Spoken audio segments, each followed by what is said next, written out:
Olá, pessoas! Antes de mais nada, é preciso dizer às senhoras e aos senhores que é um prazer inenarrável estar aqui na presença de todos vocês. No vídeo de hoje, a gente vai conversar sobre o tema da redação do Enem 2024. E para isso, a gente ainda tem um convidado super especial. Fica aqui que logo você vai ver. Bora lá?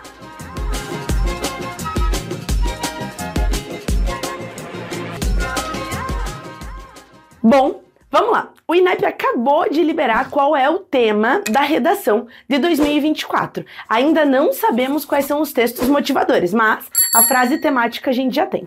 Olha só, desafios para a valorização da herança africana no Brasil. Antes da gente pensar a estrutura da redação, é importante pensar qual é a pertinência desse tema. Quem pode nos ajudar melhor do que ninguém é o professor Leonardo Lima. Bora lá! Com licença, professora, queridos alunos, queridas alunas, mais uma vez, olá. Que prazer estar aqui para comentar um tema tão importante de redação. Afinal de contas, estamos falando do Brasil, um país no qual mais da metade da população é afro-brasileira, ou seja, herança africana é um tema componente da nossa cultura.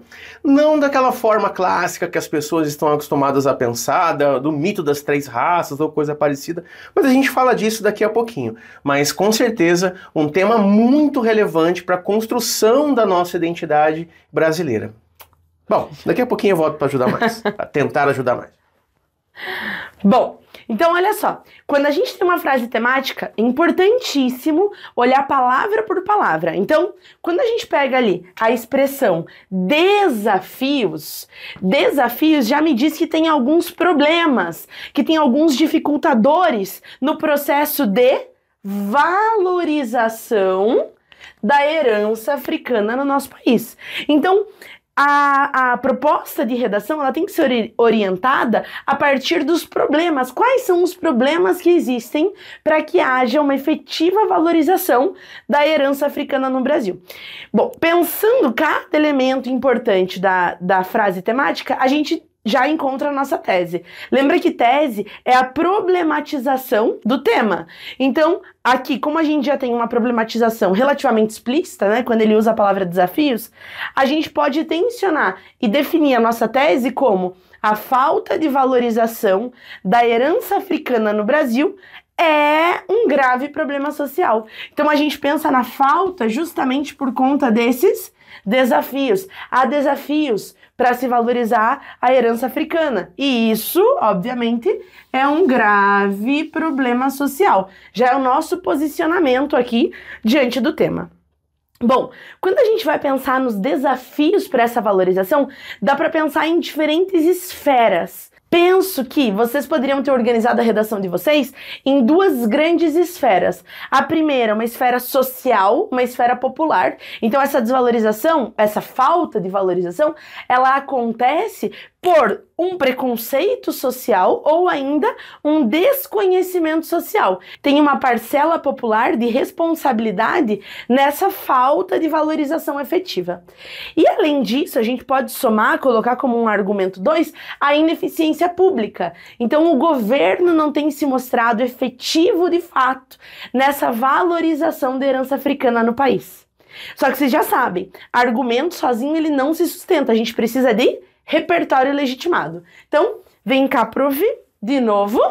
Muito bem. O que a gente pode mobilizar, será, de conhecimento, de repertório legitimado, quando a gente pensa em preconceito social ou desconhecimento social sobre essa herança africana que nos compõe? Então, por exemplo, quando a gente pensa no passado colonial brasileiro, esse passado colonial, ele obrigatoriamente colocava uma questão da inserção dos elementos culturais africanos de uma maneira forçada, de uma maneira toda atabalhoada, que é a questão da escravidão. Então a gente já vem com esse background aí na história do Brasil, que é a questão da nossa herança colonial escravista. Essa questão da violência simbólica diz respeito à maneira pela qual se construiu a identidade brasileira, por exemplo, através do mito das três raças, que é uma coisa muito presente na nossa história, a nossa historiografia. Durante muito tempo na história do Brasil se procurou mostrar a questão de que no Brasil a gente não tem como ter racismo, porque no Brasil, nossa, todo mundo, não existe racismo, as três raças, o branco europeu, o indígena e a raça negra africana, africana, né, como se dizia, formaram uma nação harmoniosamente, convivendo com elementos de malemolência, de malandragem e tudo mais. E isso é um tema que vem sido desconstruído ao longo dos últimos anos, né? Porque, primeiro, você falar da herança africana é uma questão complicada, porque africana de que parte da África? Que herança africana é essa? E uma outra questão é essa questão da harmonia das três raças. Não, isso é um processo imposto, é um processo violento, é um processo que não foi nada simples da maneira como ele aconteceu. Então, na maneira pela qual sempre foi trabalhado isso na nossa cultura, você acaba gerando essa folclorização, você acaba gerando essa simplificação da nossa história, o que leva a um desconhecimento da herança africana. É como se você dissesse, tá, mas todo mundo sabe disso, grande coisa, né? Ué, o que tem? Tem ali a feijoada e não sei o quê. Não, não é assim.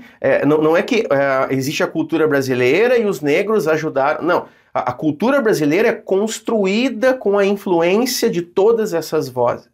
Então, o seu texto faria melhor se ele deixasse bem clara essa mistura desde o começo, tá? Que não é que alguém veio ajudar, então influenciou a nossa cultura. A nossa cultura, ela é muito africana, ela é muito indígena, ela é muito europeia também, tá? Mas não com essa tranquilidade que faria supor o mito das três raças. Uhum, perfeito. Então seria uma baita forma da gente conseguir sustentar comprovar mesmo, né, esse argumento de que existe um preconceito social partindo aí desse passado histórico, ou ainda esse desconhecimento das pessoas em relação à nossa própria formação, né? Ou até um diálogo, porque o desconhecimento é o que leva à potencialização do preconceito. Perfeito. Porque muita gente às vezes acaba focando a herança africana como um aspecto de cor, né? A etnia da pessoa, dependendo da etnia, ela tem de fato uma herança africana ou não. E quando na realidade é uma coisa muito maior do que isso, né? Quando a gente fala herança africana no Brasil, a gente fala de Brasil, fala da cultura brasileira, todos os brasileiros são atingidos por isso. Independente da tua etnia, independente sabe, da tua família. Ah, não, mas o professor é branco, tá falando da herança africana. Não, eu sou brasileiro, eu entendo da cultura brasileira e eu tenho que perceber o quanto a minha cultura é influenciada por essa herança. Não é uma questão de lugar de fala, porque não estamos falando sobre o que é ser um africano afrodescendente no Brasil. O que é ser um brasileiro. É como essa herança tá na cultura do brasileiro, que é nossa, partilhada. É uma coisa muito maior e por isso mesmo invisibilizada, se você não estudar a fundo dessa forma. E eu penso até que os textos motivadores, muito provavelmente, eles vão ali ajudar o olhar desse estudante que vai fazer a prova, no sentido de entender que a herança, ela vai além do aspecto étnico, ela vai para cultura, para culinária, para variação linguística, dança, religião. Então ela perpassa as nossas identidades, né? Isso, e ela vai no sentido de que ela compõe esses elementos. Não é assim, quais são os pratos africanos brasileiros. Não, quais são os pratos brasileiros, que também têm uma forte influência, né? O tempo todo você está falando dessa herança dentro da cultura brasileira. E não, novamente, né? Não uma coisa exógena que chegou e mudou a nossa... Não. A cultura brasileira se compõe desde o período colonial e ela já se compõe desde o seu início também fortemente com a herança africana. É uma coisa indissociável da cultura brasileira.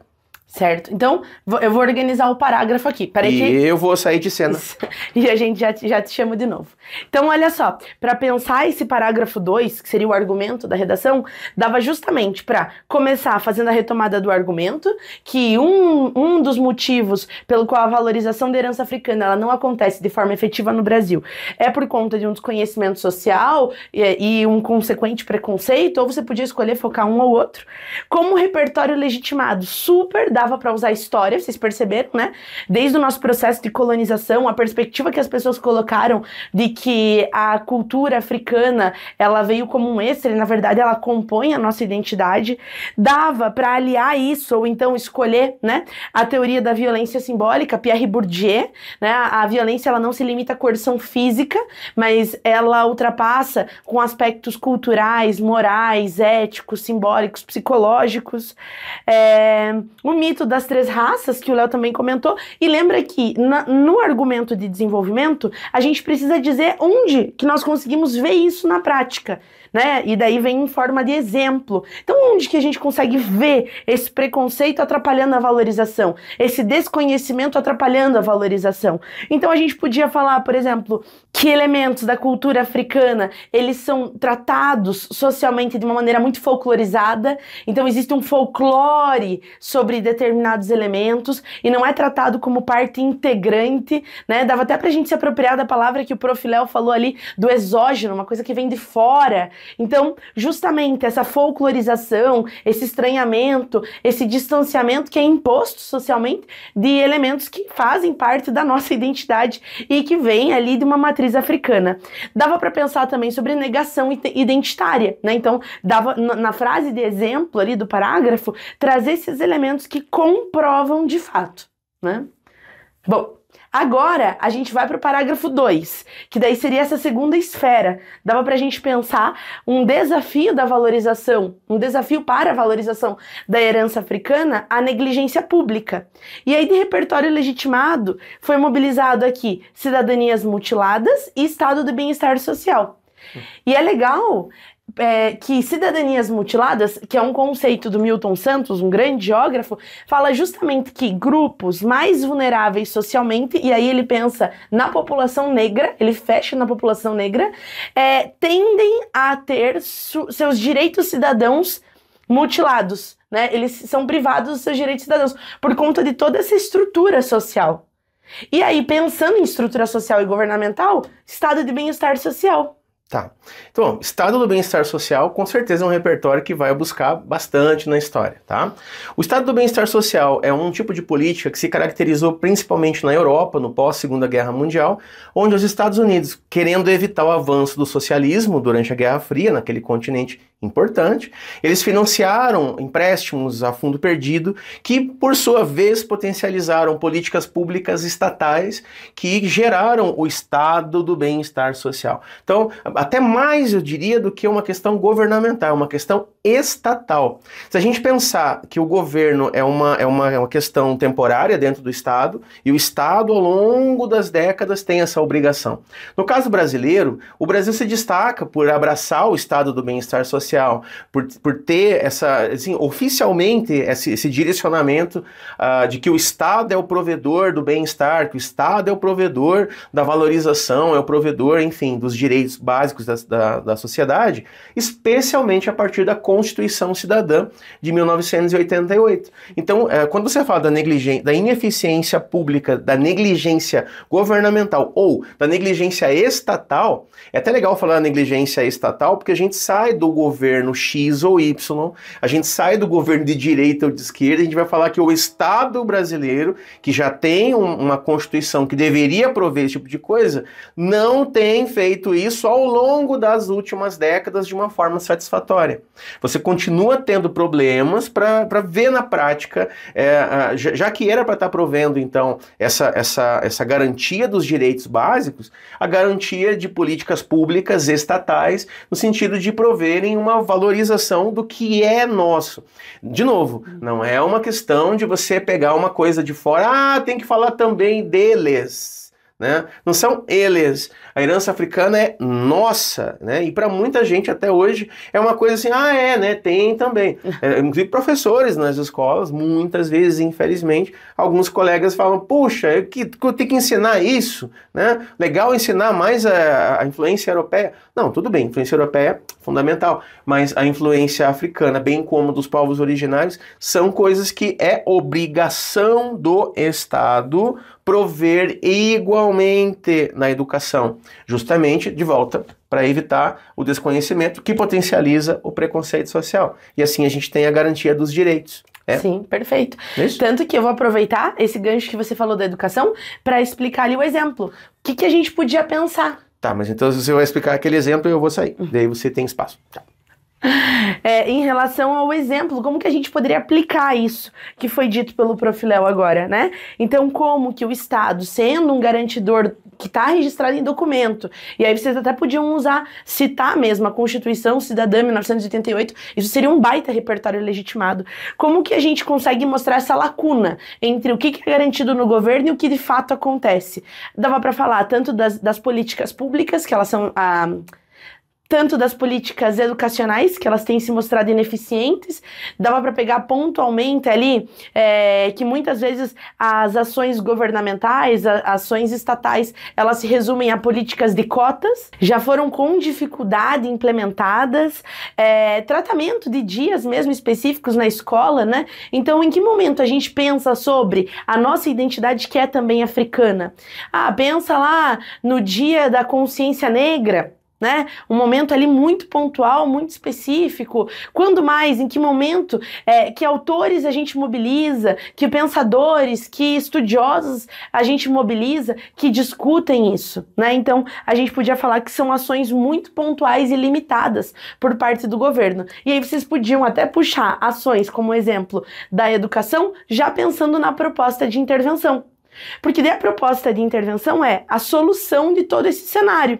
Se a gente fala em nível social, em nível público, a gente vai ter que ter uma medida, vai ter que propor uma medida que tenha uma abrangência total desses elementos. Então, podíamos trabalhar com o governo não só para fazer campanhas de conscientização, e eu sei que a galera morre de medo, né? Ai, meu Deus, campanha de conscientização é tão óbvio, mas vamos lembrar que, de acordo com a correção do Enem, é um elemento válido se você falou que falta isso ali no teu desenvolvimento, na tua problematização. Mas puxando mais para educação, igual o Prof. Léo falou ali até por parte dos professores, que não abordam isso ou não gostam de abordar esse aspecto da nossa identidade, a gente pode pensar em Ministério da Educação, ele pode promover em documento, ou ele pode proporcionar cursos de capacitação para os próprios docentes em relação a uma perspectiva mais decolonial, né? Ele pode garantir a aplicação das leis que já existem. Perfeito. E daí essa aplicação de leis de que forma? Como que a gente vai colocar isso? Porque lembra que a proposta de intervenção tem que ter os 5 elementos, né? Agente, detalhamento, ação, o meio e o resultado esperado. Então, provavelmente ali passar pela perspectiva da educação e também da comunicação. Uma comunicação governamental mais efetiva com a sociedade e uma educação que, de fato, que tenha uma perspectiva decolonial, que desvele aí as origens e a presença das composições que permeiam aí as nossas identidades, né? Então, nossa, o céu é o limite. E aí, por último, coloquei aqui, ó, repertório temático, né? Que é o que a gente usa na introdução, depois de entender todo esse cenário, fica mais fácil de pensar repertório temático.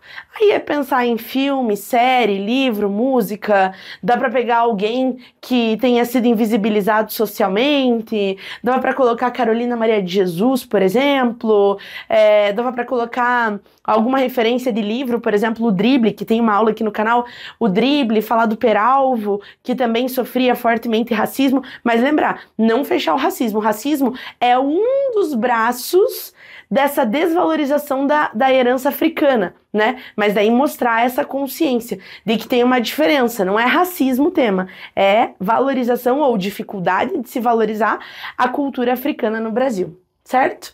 Prof, e aí, você acha que a gente conseguiu dar conta do tema como um todo? Eu espero que sim. Se vocês tiverem alguma dúvida, claro, não esquece de mandar aqui nos comentários. Seguir o canal do Prof. Léo. Como que é o nome do seu canal, Prof? História com Leonardo Lima, mas eu tô colocando em algum lugar aqui um aviso disso. Perfeito.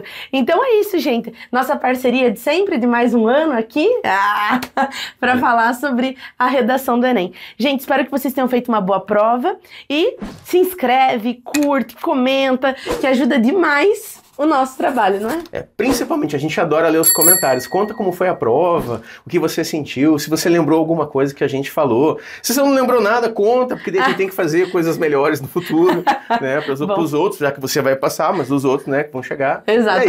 É isso. Gente, ó, um grande beijo e tchauzinho! Até.